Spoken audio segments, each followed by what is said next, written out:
monster Hurricane Melissa roars into Jamaica this Tuesday night. All we can do is wait. The plight of those caught in the storm, including Canadians.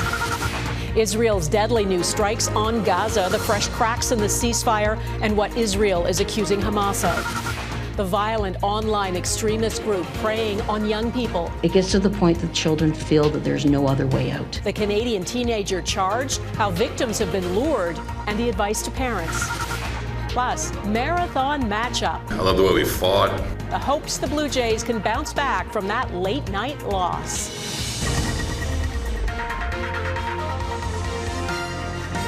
Global National with Donna Friesen.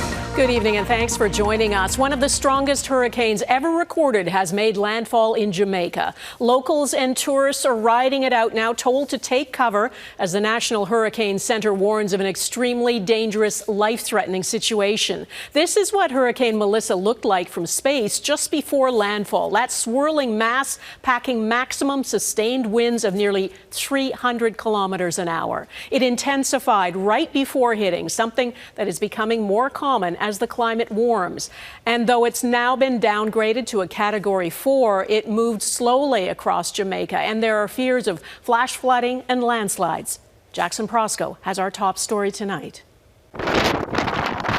Melissa made landfall as a storm for the history books, ripping across the western side of Jamaica with winds approaching 300 kilometers per hour.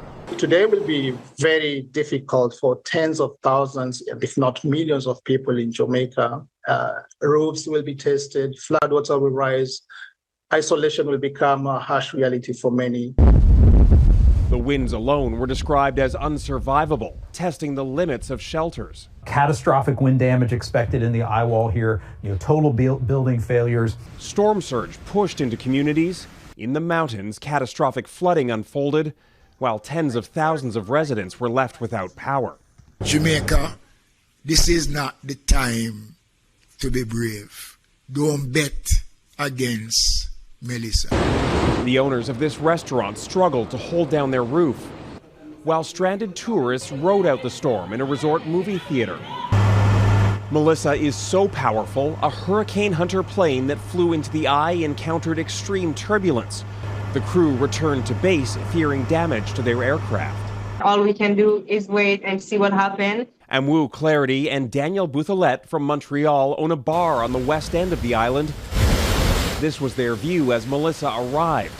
They had already lost power when they spoke with Global News. Jamaica and Jamaicans are really resilient. They are really positive. We all here have that mindset that Melissa is just going to, run away. We all praying for Melissa to not be that catastrophic. Officials fear it will be.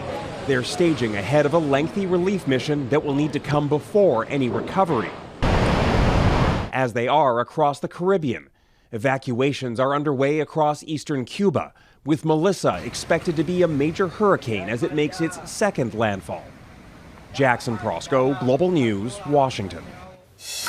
At one stage, Hurricane Melissa was described as stronger than Hurricane Katrina that hit New Orleans in 2005. Global meteorologist Anthony Farnell is with me now. Anthony, give us a sense of the power of this storm. Well, Donna, few satellite animations take my breath away, but what you're seeing behind me with this distinct eye and 295 kilometer per hour winds at landfall, this is impressive stuff and unfortunately leads to devastation for mostly western Jamaica. Now that it's moved across the island, it has weakened 230 kilometers per hour. You mentioned Katrina. It's still at this moment stronger than Katrina was when it made landfall around New Orleans. Melissa in small company when it comes to the most intense storms to make landfall.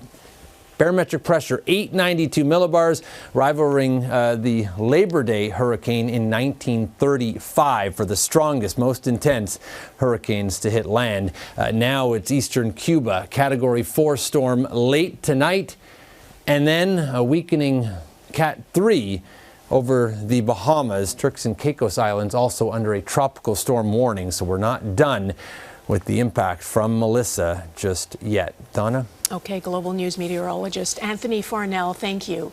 Israel is attacking Gaza once again. Prime Minister Benjamin Netanyahu ordering immediate, powerful attacks after accusing Hamas of violating the ceasefire. There are reports at least 8 people have been killed in Gaza City. Israel says a coffin handed over by Hamas on Monday did not contain the remains of a dead hostage. And that, as Mike Armstrong reports, has put the fragile ceasefire on even shakier ground. This was the view from Israel Tuesday night looking into Gaza. There were at least 3 Israeli airstrikes, according to reports from local media, targeting a neighborhood in the southern part of Gaza City. Now, what went wrong? Parts of the ceasefire are holding. Hamas has been digging up remains of hostages. But Israel's prime minister is accusing Hamas of firing on Israeli soldiers in the southern part of the Strip. Hamas denies that. Benjamin Netanyahu also says the remains of hostages aren't being turned over quickly enough, and in one case claims Hamas faked a recovery. This is video released by the IDF that it says shows a crew covering up hostage remains and then pretending to find them. When they were eventually turned over Monday and analyzed, Israel says they were body parts from a hostage already recovered more than a year ago. 27-year-old Ophir Zarfati. Hamas dug a hole in the ground yesterday, placed the partial remains of Ophir inside of it, covered it back up with dirt, and handed it over to the Red Cross. In recent days, heavy machinery has been moved in from Egypt to help with recovery efforts, but Hamas says finding the remains will take time. Well, Netanyahu is under pressure from hardliners in his coalition to react, but he's also under pressure from the U.S. to keep to the peace plan. I don't believe that it will spiral out of control because neither side wants to return to full-scale war, and most importantly, President Trump doesn't want to go there. Tuesday's flare-up is slowing down the process. Hamas now says in response to Israel's violations of the peace agreement, it's holding off turning over a body it recovered. Mike Armstrong, Global News, Montreal. The Alberta Teachers Union says its 51,000 members will be back in class on Wednesday, but that compliance with the government's back-to-work order is not the same as consent. They've been on strike for 3 weeks. The union, along with labor groups across the country, say the government's use of the notwithstanding clause to impose a contract on the teachers is serious overreach. Heather Yurix-West on the reaction and what could happen next. The hypocrisy couldn't be more clear. It was a marathon debate going until 2 a.m. Though the Alberta Premier left early, heading to the Middle East for a trade mission, members of the Alberta legislature eventually passed the government's controversial bill to send striking teachers back to work. The motion in favor of third reading of Bill 2 is passed. Again, mixed feelings. I'm not happy with maybe how it completely had gone, but again, I'm happy that the kiddos are going back to school. Well, I think it's a travesty. Those teachers deserve everything they asked for. I think the government did the right thing. As parents reacted to the news Tuesday morning, labor groups were reacting too. Yesterday was a hard day for teachers in this province, and we have to recognize that, and we have to honor those feelings because they've put everything on the line for 3 weeks. Everything. This is of interest to all unions and all workers across Canada because this is trampling on workers' rights. The legislation's use of the notwithstanding clause to impose a 4-year contract on Alberta teachers has triggered an emergency meeting of labor groups and unions from across the country. In this way, we have only really seen it used once, and that was in 2022. 3 years ago, Ontario used the clause to impose a deal on education workers in a bid to prevent a strike. But QP workers walked off the job anyways. Other unions joined in the protest, threatening to launch a general strike province-wide. When you come for one of us, you come for all of us. Ontario repealed the law after a few days. Labor groups will announce a retaliatory plan at a press conference Wednesday, just as Alberta schools are set to reopen. While the teachers' strike may be coming to an end, it appears the fight against the government's use of the notwithstanding clause is just getting started. Donna? All right, Heather Yurix West in Calgary, thank you. A petition asking Albertans if they want to stay in Canada has received over 456,000 signatures. That surpasses what was expected and is enough signatures to initiate a possible referendum in the province. The Forever Canadian petition was circulated by a former deputy premier. He wants Premier Danielle Smith to ask Alberta MLAs to vote on the issue and, as he says, put separatism to bed once and for all. Smith has not endorsed the Forever Canadian campaign, saying what she wants is a sovereign Alberta within a united Canada. Prime Minister Mark Carney is in Southeast Asia now, trying to sell Canada as a reliable trading partner and an attractive place for investment. Carney met with senior business leaders at the port of Singapore today. It is a brief stop between two economic summits, which the U.S. President Donald Trump will also attend. Carney heads to South Korea on Wednesday. Halifax police say a 16-year-old is facing multiple child pornography charges linked to an online extremist group that targets vulnerable young people. Investigators say the teen contacted hundreds of young people as part of a worldwide network, which police describe as a community that glorifies violence and cruelty. Heidi Petracek explains the dangers and what parents need to know. In this interconnected world, online is where many dangers lie. A case in Nova Scotia putting that into sharp focus. At the time of the arrest, the youth was acting as a predator in a group called 764. The 16-year-old boy now faces 3 child pornography charges, along with charges of distributing obscene matter and inciting hatred. 764 is focused on basically sextortion or extortion of minors. Targeting and grooming youth through the chat features in popular online games like Roblox and Minecraft, or apps like Telegram or Discord. They are predators. In the same way you would expect a predator, they engage in the same sort of activities, but they do it with the anonymity of the internet. Oftentimes, after they've victimized them and continue to victimize them, also turn them into perpetrators. Warning signs can start with infatuation with a new online friend or network, receiving anonymous gifts, and spending more time online, particularly on unsupervised or encrypted platforms, then escalate. Harming their own pet in the home, self-harm, to the point of cutting.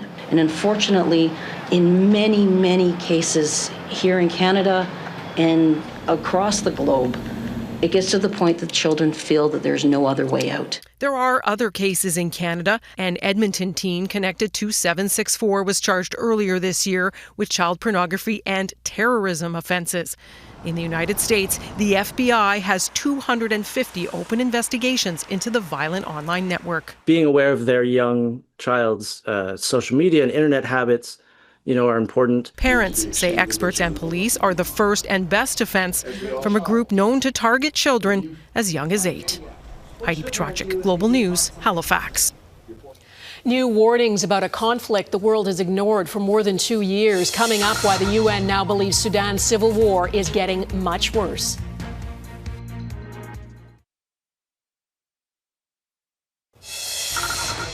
At least 60 people have been killed, including 4 police officers, in what's being called Rio de Janeiro's deadliest police operation.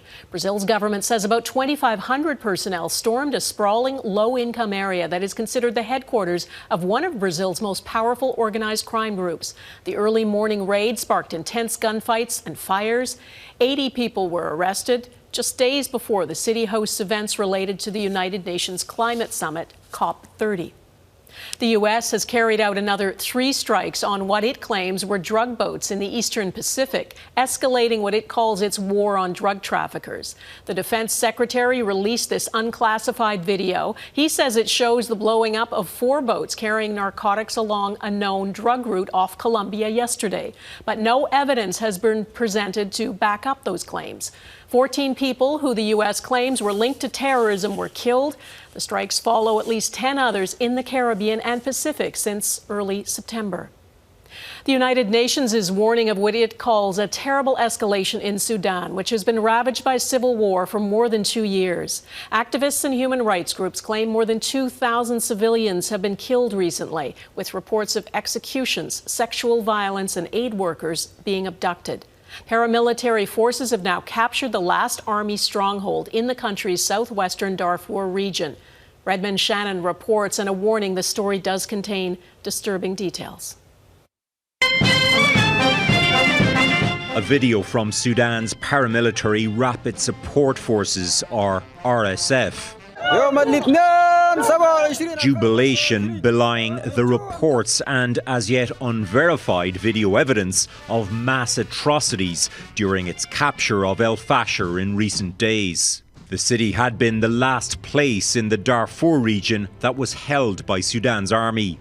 Amy Mahmoud is from El Fasher. I've seen videos of entire ditches and trenches full of our friends, neighbors, and family members' bodies. And there have been several reports of family members, entire families hanging from trees. Satellite images taken Monday appeared to show piles of bodies in El Fasher sitting on blood-stained earth. Some of the few who managed to flee safely say men were lined up and shot. The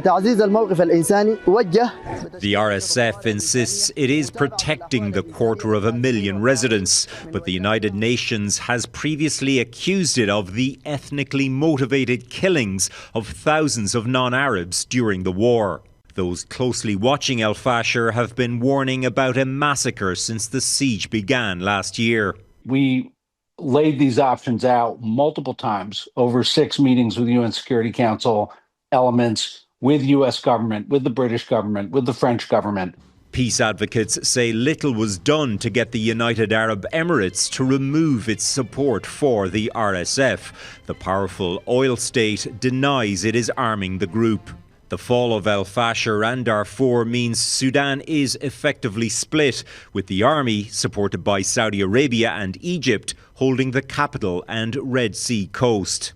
Killings in Darfur 2 decades ago were widely described as genocide, a campaign some Sudanese say never truly stopped. If our presidents and the world leaders don't act right this moment, we will be just sitting and witnessing the final stages of Darfur genocide. Redmond Shannon, Global News, London.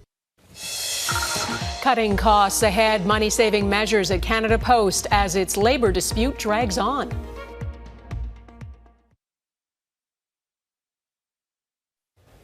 As the labour dispute at Canada Post continues, it is reported to be laying off dozens of managers. A memo to employees obtained by Global News did not specify exactly how many jobs were being cut.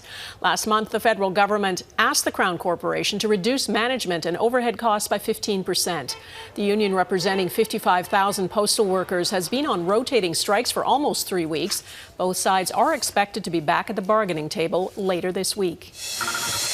And retail giant Amazon is cutting 14,000 jobs in nearly every corner of the company, including grocery, video games, and human resources.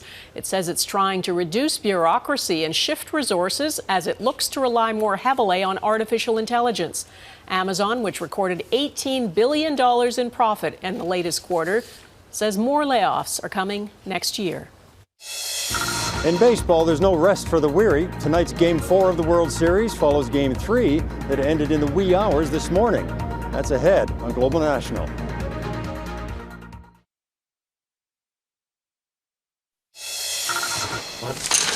Hello, Dale. What you doing? I'm kissing you, Dale. Well, don't.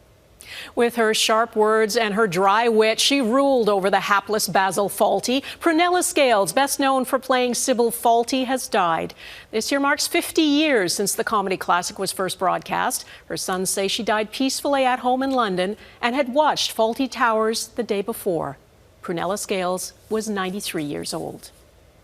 Well, if you stayed up last night, you know how long it took the Los Angeles Dodgers to win Game 3 of the World Series against the Toronto Blue Jays.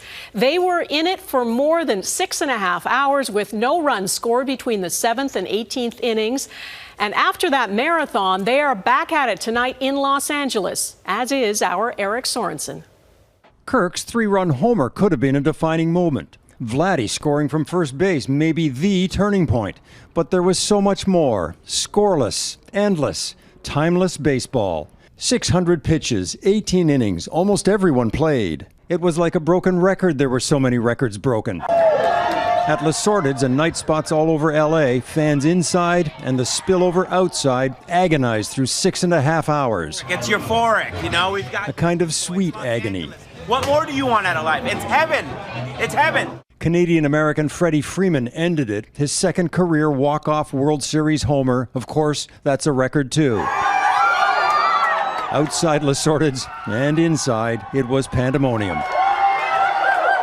How to describe a game like that? It's one of the greatest World Series games of all time. Emotional. I'm spent emotionally. And yet, what did the game-ending hero Freddie Freeman want to talk about? Our starting pitcher tomorrow got on base 9 times tonight. Just incredible. Yes, this game was also showtime. Shohei Ohtani obliterated records all by himself. After 2 homers and 2 doubles, the Blue Jays walked him 5 times to limit the damage. It explains why almost 150 Japanese journalists are tracking his every move. He was a phenom as a youngster, a two-way player, and now the only major leaguer who can pitch and hit at the highest level. Naoki Yanagihara has covered him the longest. His paper even keeps track of Ohtani's statistics in practice. He is not only a professional athlete, but also Japanese idol. Naoki says he can't explain Ohtani's gift. He's very special. I don't know why he's such a special talent. Ohtani himself says he hopes he can encourage and inspire kids to be two-way players like he is. But in the last 100 years, there's been only one Shohei Ohtani. Shohei Ohtani is a marvel, but can he have the kind of game he had last night, playing baseball for more than 6 hours as a hitter, and turn around and be an effective starting pitcher tonight? We'll find out. Donna?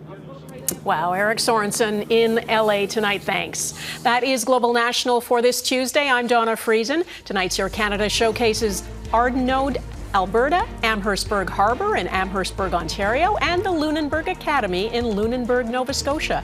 Please keep them coming. Send your pictures of Canadian pride to Global National at globalnews.ca. And thanks for watching. Hope to see you here again tomorrow.